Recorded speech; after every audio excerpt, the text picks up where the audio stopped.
We are live. 3, 2, 1. What is going on, guys? Hope you're having a spectacular day so far. As you tune in either to the live version of this YouTube live video, or if you're watching the recorded version, either way, thank you for joining me today. I am Brent Abel, webtennis.com, and what I want to do today is just a little follow up to yesterday's video that was uploaded. Very, very short video about the kick serve, and specifically about toss placement.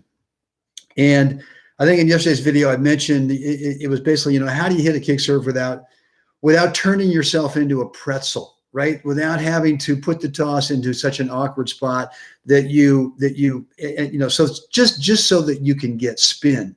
And look, if you've been told that the only way you can get topspin and be able to get a real kick serve is to put the toss way behind your head or maybe on top of your head, you know what? It's just not true.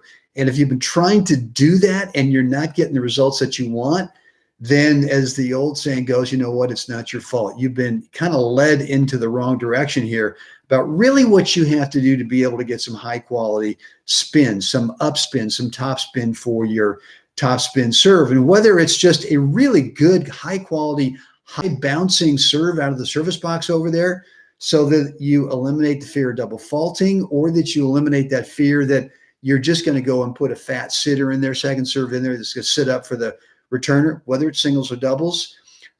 Toss placement is crucial. You know what I used to do? I used to think I had to put my toss way back behind my head to be able to get the kind of spin that I wanted. And what I realized is I could not get any racket speed from back there. And, everyone, and I also heard this other stuff. Well, it's just like throwing a ball. Well, wait a minute. Now, come on. You're telling me I'm releasing a ball from behind my head when I throw it? No, I don't even release the ball on top of my head, right? Much less way back there where I'm being told to make contact as if I'm throwing a ball. And that's just not a natural release point when we throw a ball. So it's the same thing with this topspin serve. Look, I get it. If you're young, right? If you're a junior player and you've got that kind of strength and flexibility, maybe in your 20s or something like that, you can probably put a toss back there.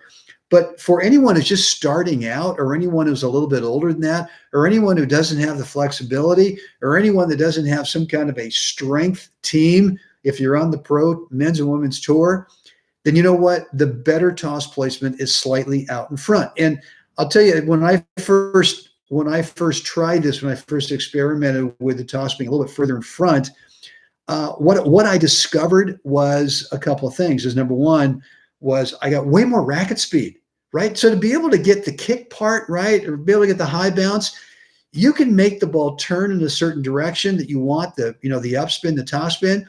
But if it doesn't have significant racket speed as it goes into contact, then there is no way that you're going to get the power bounce that you want out of that service box over there.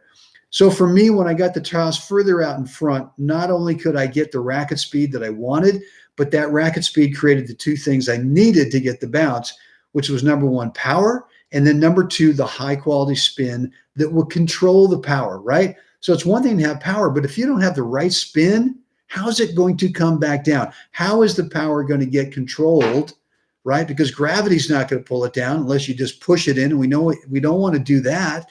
So you've got to have racket speed to get that combination of power and the high quality spin to bring it back down. So look, I want you to experiment with seeing if you can't push that toss further in front of yourself and see if that doesn't help you get the racket speed you want. What I'm offering is access. I got a private video that I am giving away. It's only a 15-minute video, but it really takes you through those three fundamentals that we've got to have so that we can get that combination that I just described, right? We got to be able to get swing speed to create the power, but we've also got to be able to get a high quality spin so that it comes down and it's got the bounce, right, that we want. And again, it could just be a high bounce, but maybe you can develop into it a really nasty kicker at some point, and that would be cool. But the fundamentals all apply to both of those serves. Again, it's a free video. It's private. The way you get to it, you go over to webtennis.com. You drop in a first name and email address, click the button, and you'll get access to not only the technique course, but I've also want to give you kind of an unannounced bonus. I shouldn't be telling you here, but once you get there, what you're also going to find is another video that I want to get to you, and it's on tactics for how do you use a topspin serve in both singles and doubles. And it's not just what you do with the second serve. There's also some first serve tactics, opportunities where you can use a high quality topspin serve in those situations. Again, it's webtennis.com. First name, email, click the button, and you'll get access to all that stuff. Guys, look, if you got any questions or any comments, let me know down below in the comments section. I love to read and respond. And as always, come on now, you got to get out there today. Help someone else have a spectacular day. And we are going to do another live stream, hopefully tomorrow.